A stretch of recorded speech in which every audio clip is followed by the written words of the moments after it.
మన ప్రభువైన యేసుక్రీస్తు నామంలో అందరికీ వందనాలు. ఈరోజు మనం ధ్యానించబోయే వాక్యం ఆదికాండం 4వ అధ్యాయం. మొదటిగా ఆదికాండము 4వ అధ్యాయము 1-2 వచనాలు చూస్తే అక్కడ మనకి మొట్టమొదటి కుటుంబం కనిపిస్తుంది. అదే ఆదాము గారి కుటుంబం. ఆదాము మంటితో దేవుని చేత చేయబడిన వ్యక్తి. హవ్వ ఆదాము ప్రక్కటెముకతో దేవుని చేత చేయబడిన స్త్రీ. ఇక్కడ ఆదాము హవ్వల దాంపత్యం నుండి పుట్టిన వారిని చూస్తాం. తల్లి గర్భాన్ని జన్మించిన వారిని చూస్తాం. ఆదాము హవ్వకి 2 కుమారులు. పెద్దవాని పేరు కయ్యను, చిన్నవాని పేరు హేబేలు. కయ్యను వ్యవసాయం చేసేవాడు, హేబేలు గొర్రెల కాపరి. వీరిని బట్టి హవ్వ సంతోషిస్తూ దేవుని దయ మాపై ఉందని గ్రహిస్తుంది.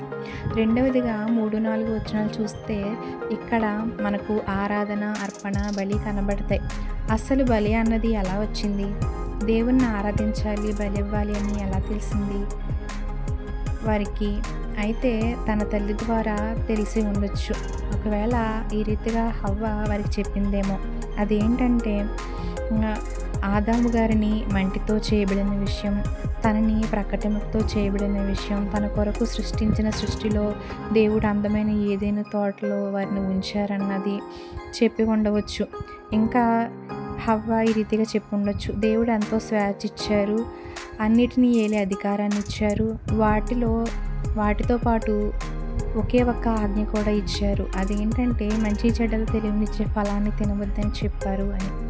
అయితే పాము నన్ను మోసం చేసి పండు తినేలా చేసింది. నేను తిని మీ తండ్రికి ఇచ్చాను.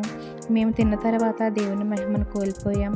సిగ్గు అవమానంతో చెట్ల మధ్య దాక్కున్నాం. అప్పుడు దేవుడు మేము చేసిన దాన్ని బట్టి తీర్పు తీర్చారు. కానీ ఆయన ఎంతో ప్రేమ గలవాడు. మా ఆలోచనతో ఆకులను మేము వస్త్రాలుగా కప్పుకుంటే దేవుడు గొర్రె చర్మంతో మాకు వస్త్రాలను ఇచ్చి మాకు తొడిగించారు. మేము దేవుని ఆజ్ఞను అతిక్రమించాం. ఆజ్ఞ అతిక్రమం పాపం. ఆ పాపానికి పరిహారంగా ఏదైనా తోటలో మొదటి బలి జరిగింది. ఆ బలి మన ప్రభువైన యేసుక్రీస్తే. అయితే ఇక్కడ ఇంకొక విషయం, హేబేలు గొర్రెల కాపరి కదా. అయితే వీరు మాంసాహార కాదు. కయ్యను వ్యవసాయం చేసేవాడు. ఆదికాండము 1వ అధ్యాయము 29-30 వచనాలు చూస్తే దేవుడు అక్కడ మనుషులకు, జంతువులకు, ఆకాశ పక్షులకు, భూమి మీద ఉన్న సమస్త జంతువులకు, జీవులకు కూడా ఫలాలనిచ్చే వృక్షాలని, విత్తనాలు ఇచ్చే చెట్లని, పచ్చని మొక్కలని ఆహారంగా ఇచ్చారు. అయితే మరి హేబేలు గొర్రెలను ఎందుకు మేపుతున్నాడని అనుమానం మీకు వచ్చి ఉంటే అది దేవునికి బలి కొరకు మాత్రమే మనం గుర్తుపెట్టుకోవాలి. అయితే దేవునికి అర్పణగా అర్పించడానికి కయ్యను మొదట వచ్చాడు, కానీ హవ్వ చెప్పిన మాటలను సీరియస్గా తీసుకోలేదు. అందుకే తన పొలంలో కొంత అర్పణగా తెచ్చాడు. అయితే ఆ అర్పణ గురించి అంతగా పాయింట్గా ఏమీ రాయలేదు. అంటే తన అర్పణలో శ్రేష్టత లేదు, ప్రథమ స్థానం లేదు. ఇక్కడ తన తమ్ముడైన హేబేలు తన మందలో తొలిచూలు పుట్టిన వాటిలో క్రొవ్వుని వాటిని కొని తీసుకుని వచ్చి అర్పించాడు. దేవుడు హేబేలు అర్పణ అంగీకరించాడు, కయ్యను అర్పణ అంగీకరించలేదు. ఎందుకంటే కయ్యను హృదయం దేవుని ఎదుట సరి అయినదిగా లేదు. తన అర్పణ అంగీకరించలేదని కోపంతో ముఖాన్ని చిన్నబుచ్చుకున్నాడు. దేవుడు కయ్యనుతో నీకు కోపమేలా? సత్క్రియలు చేస్తే నీవు తల ఎత్తుకొనవా అని అడుగుతున్నారు. సత్క్రియలు అంటే ఏంటి? పాపానికి పరిహారంగా ఏదెనులో రక్తం చిందించబడింది. ఇక్కడ వాళ్ళు చేయాల్సింది కూడా అదే. హేబేలు అదే చేశాడు. దేవుడు కయ్యనుతో సత్క్రియ చేయని ఎడల వాకిట పాపం పొంచి ఉంటుంది, నీ ఎడల దానికి వాంఛ కలుగుతుంది, నీవు దాన్ని ఏలుదువు అని అంటున్నారు. 8వ వచనం చూస్తే కయ్యను ద్వేషంతో, అసూయతో, కోపంతో రగిలిపోతున్నాడు. దేవుని వాక్యం కోపపడుడు గాని పాపం చేయకుడి అని చెప్తుంది. అయితే ఇక్కడ కోపం హత్యకు దారి తీసింది. ఇక్కడే మొట్టమొదటి హత్య జరిగింది. కయ్యను హేబేలు మీద పడి అతన్ని చంపాడు. 9వ వచనంలో దేవుడు కయీనుతో నీ తమ్ముడైన హేబేలు ఎక్కడా అని అడుగగా, నా తమ్ముడికి నేను కావలివాడనా అంటున్నాడు. ఇక్కడ మనం ఒకటి గమనించాలి.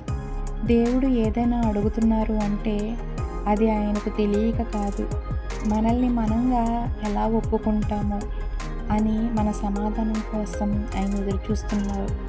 ఆదికాండం 3వ అధ్యాయం 9వ వచనంలో ఆదాముని, ఆదాము నువ్వు ఎక్కడున్నావనంటే, నువ్వు తినవద్దన్న పండు తిని నీ మాటికి భయపడి నేను దాక్కున్నా అనడం మానేసి, నువ్వు నా కోసమే ఇచ్చిన ఈ స్త్రీయే ఆ పండుని తీసుకొచ్చి ఇచ్చిందంటూ సాకులు చెప్పడం మొదలుపెట్టాడు. ఇక్కడ 4వ అధ్యాయం 9వ వచనంలో మళ్ళీ అదే ప్రశ్న. దేవుడు కయీను నీ తమ్ముడైన హేబేలు ఎక్కడున్నారని అడిగినప్పుడు, నీవు నా అర్పణ అంగీకరించలేదు, నా తమ్ముడి అర్పణ అంగీకరించు, ఆ కోపంతో నా తమ్ముడిని చంపేశా అని ఒప్పుకోవడం మానేసి నేనేమైనా కావలివాడనా అని అంటూ తిరిగి ప్రశ్నిస్తున్నాడు.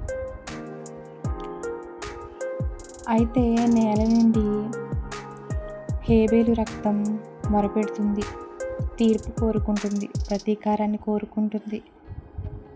మన ప్రభువైన యేసుక్రీస్తు మన పాపముల విషయమై తన రక్తాన్నే కార్చారు.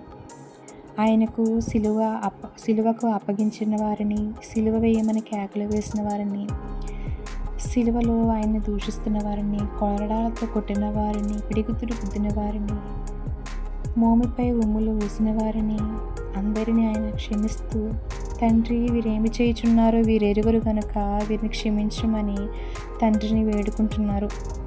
అయితే ఇక్కడ హేబేలు తీర్పును కోరుకుంటున్నాడు. అందుకే కయీను శపించబడ్డాడు. భూమి మీద దేశదిమ్మరిగా తిరిగేవానిగా, భూమిలో తను వ్యవసాయం చేసినప్పుడు భూమి తనకి సారాన్ని ఇవ్వకుండా తన సన్నిధి నుండి, దేవుని యొక్క సన్నిధి నుండి కయీను వెలివేయబడ్డాడు. కానీ దేవుడు కయీన్ని మరణానికి అప్పగించలేదు. మరిన్ని వీడియోస్ కోసం మా ఛానల్ని సబ్స్క్రైబ్ చేయండి. మా వీడియోస్ నచ్చినట్లయితే లైక్ చేసి షేర్ చేయండి. దేవుడు మిమ్మల్ని దీవించునుగాక. ఆమేన్. Praise Lord. అందరికీ వందనాలు.